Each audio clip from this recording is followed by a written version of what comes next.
সিডলি সিটত মিত্ৰজোঁটৰ প্ৰাৰ্থীক আমি জয় কৰিব লাগে।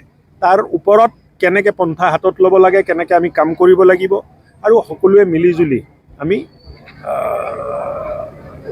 নিৰ্বাচনত অংশগ্ৰহণ কৰিম। আমাৰ প্ৰাৰ্থীক আমি বিপুল ভোটত জিকাম। প্ৰত্যাহ্বান আছে আৰু ইলেকশ্যনততো প্ৰত্যাহ্বান থাকিব। প্ৰত্যেকটো ইলেকশ্যনতে প্ৰত্যাহ্বান থাকে, যিকোনো ইলেকশ্যনে নহওক। প্ৰত্যাহ্বান নাথাকিলেতো ঘৰত বহি মানুহ ইলেকশ্যন জিকিব। আলোচনা বেলেগ নাই, আলোচনা হ'ল আমি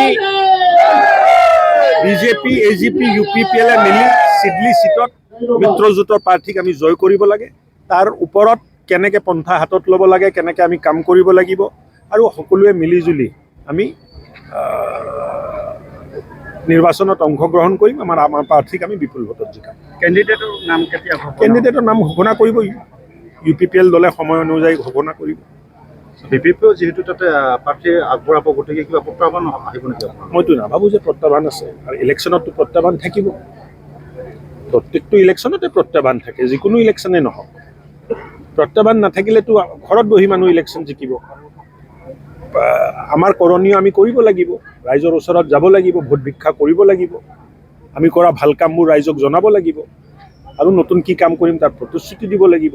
আৰু মই ভাবোঁ যে মুখ্যমন্ত্ৰী ডাঙৰীয়াৰ নেতৃত্বত যিটো কাম হৈছে তাৰ ফলাফল ৰাইজে আমাক আশীৰ্বাদ দিব।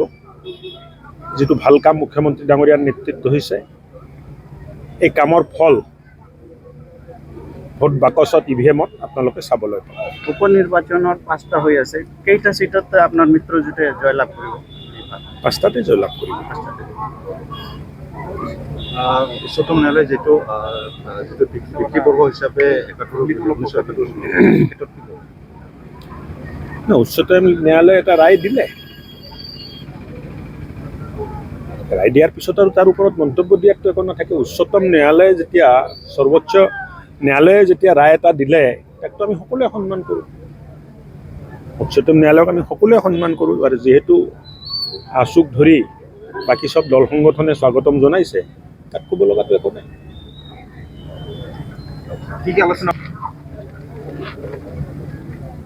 আলোচনাৰ মেইন বিন্দুটো উপনিৰ্বাচনহে। কেনেকৈ আমি কাম কৰিম, বুথ পৰ্যায়ত কেনেকৈ যাম, কোনজন মানুহ ক'ত যাব, একদম পুংখানুপুংখভাৱে গোটেই আলোচনাটো আমি আজি কৰিম। BTCতে এই মিত্ৰজোঁট বহাল থাকিব না? এতিয়ালৈতো ভাল আছে দাদা। BTC ইলেকশ্যনত BTC ইলেকশ্যন যেতিয়া আহিব, তেতিয়া কেতিয়া BTC ইলেকশ্যন? 25টো অহাই নাই, 24 চলি আছে এতিয়া। 25 আহিব। নিজাববীয়াকৈ বিজেপি মানে এইবিলাক হাইপথেটিকেল প্ৰশ্ন, তাৰ উত্তৰনো কি দিম কওক? এতিয়ালৈ ইলেকশ্যন ডিক্লেয়াৰে হোৱা নাই, 25 অহা নাই। এই 25ৰ কথাটো মই মানে কেনেকৈ ক'ম? 25ত মই থাকিম নে নাথাকিম, আপুনি থাকিব নে নাথাকে, আজিতো কোৱাৰ কোনো প্ৰসংগ নাই। এইটো সোধক যে ইয়াত কি কি উদ্দেশ্য হ'ব, মুখ্যমন্ত্ৰী আহিব নে নাহিব, কেণ্ডিডেট কেতিয়া ডিক্লেয়াৰ হ'ব। চ' এই গোটেই প্ৰশ্নবোৰ প্ৰাসংগিক। কালি কি হ'ব তাৰ মানে কথাটো সোধক, এবছৰ পিছত কি হ'ব তাৰ কথাটো আজি কৈ কি লাভ আছে, নহয় জানো?